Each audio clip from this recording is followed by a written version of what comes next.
අනුරාධපුරයේ තවත් එක් උදෑසනක සූර්යා ලෝකය ස්පර්ශ කරන නාච්චාතුව වැව. එය තවත් වැවක් විතරක් නෙවෙයි.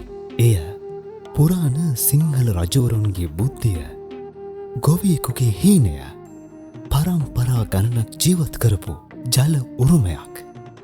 අදත් මෙහි ජලයෙන් වගාබෙම් ස්වයං පෝෂිත වෙයි. ගම්මානවල ජීවත් වන ජනතාවට සතා සිව්පාවන්ට සිය ජීවිකාව කර ගැනීමට මහත් රුකුලක් වෙයි. අතීතයෙන් ගලා ජලය අදටත් හෙටටත් මේ ජීවිතය රැකගනීවි. මේ නාච්චාතුවේ ගොවි මිනිසුන්ගේ කතාවයි.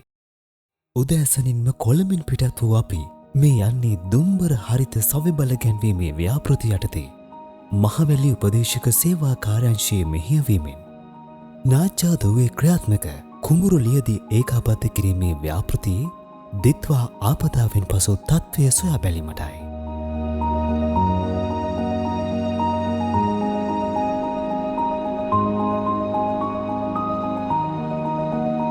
නගස් ප්‍රොජෙක්ට් එකෙන් ඩවුන් ස්ට්‍රීම් එකේ තියෙන ව්‍යාපෘතියක් විදිහට තමයි මේක එන්නේ. එක්කෙත් MCB එකට එන්නේ දැන් පාර්ට්නර් කෙනෙක් විදිහට MCB එක ඉන්න නිසා. ඊට පස්සේ මම මේකට සම්බන්ධ වෙන්නේ මීට පෙර වැව්ගම් පුකුදුවේ මේ වගේම ව්‍යාපෘතියක් කරලා මට මේ සහභාගී වෙන්න හම්බුණා. ඒ එක්ස්පීරියන්ස් එකත් එක්ක මට ආරාධනා කරා මේකට උදව්වක් විදියට සම්බන්ධ වෙන්න. දියුණු ඉංජිනේරු තාක්ෂණික ශිල්පීය ක්‍රමෝස්තේ ව්‍යාපෘතිය සිදු කිරීම නිසාත් ප්‍රදේශයේ ජනතාවගේ ප්‍රධාන අවශ්‍යතාවයක් තිබූ තුරුවිල ඇල එලිපීලි කිරීම නිසාත් ගොවීන්ගේ ශ්‍රමය දිත්වා සැඩ පාරට ගසාගෙන යෑමට ඉඩක් නොවිය.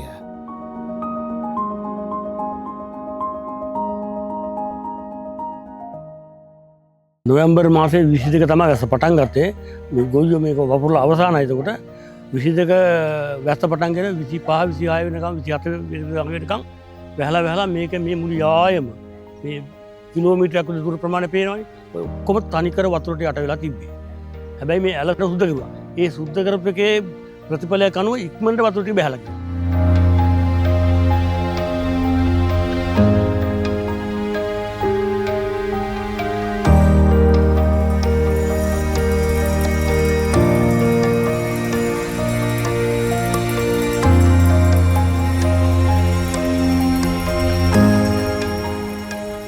නාච්චාදුවේ අපි මේ ලියදී ඒකාබද්ධ කිරීමට පාවිච්චි කරපු එහෙම නැත්නම් ඒ ක්‍රියාවලිය සිද්ධ කරපු යාය තමයි මහසෙන් ගොවි සංවිධානය. මේ මහසෙන් ගොවි සංවිධානයේ තිබුණ තව බරපතල ගැටලුවක් තිබුණා. මේ ලියදී වලට ඔබ්බෙන් ගලාගෙන ගියා තුරුවිල ඇල කියන ඇල. මේ ඇල අවුරුදු ගණනාවක් තිස්සේ බාධා වෙලා තිබුණා. ගස්වැල් වැවිලා මං හිතන්නේ වර්ෂ ගණනාවක් ගොවින් කළ ඉල්ලීම් වලට ඇත්තටම අවස්ථාව නොලැබුණ නිසා අපි මේ වැඩසටහන සම්බන්ධ වෙද්දිම ගොවින්ගේ තිබුණ පළවෙනි ඉල්ලීම ලියදී ඒකාබද්ධ කිරීමටත් වඩා මේ ඇල ප්‍රසංස්කරණය කරලා දෙන්න.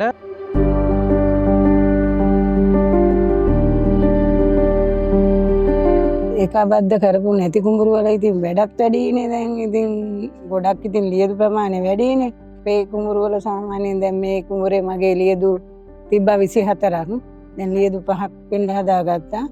ඒකෙන් ඉතින් දෙන්නෙක් හිටියත් ඇති ඒ වැඩ ටික කරගන්න. කොහොමද බෑ එහෙම කරගන්න.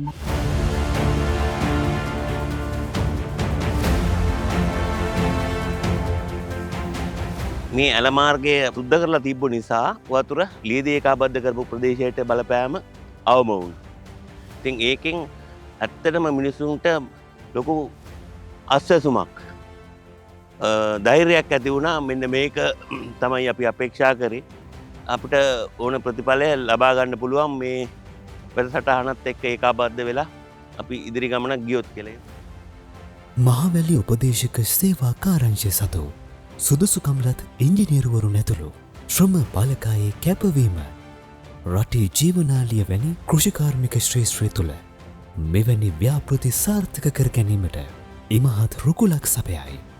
ඒකාබද්ධ කළ ලියති තුළින් ජලය ගලා බැසීම ක්‍රමවත්ම වීම නිසාත් කාලාන්තරයක් තිස්සේ වල් වැදී තිබුණු තුරුවිල ඇල එලිපෙහෙලි කිරීම නිසා දිට්වා ආපදාවෙන් මෙම ගොවිබිම් රැක ගැනීමට හැකි වූ බව මෙලෙස සටහන් කරමු.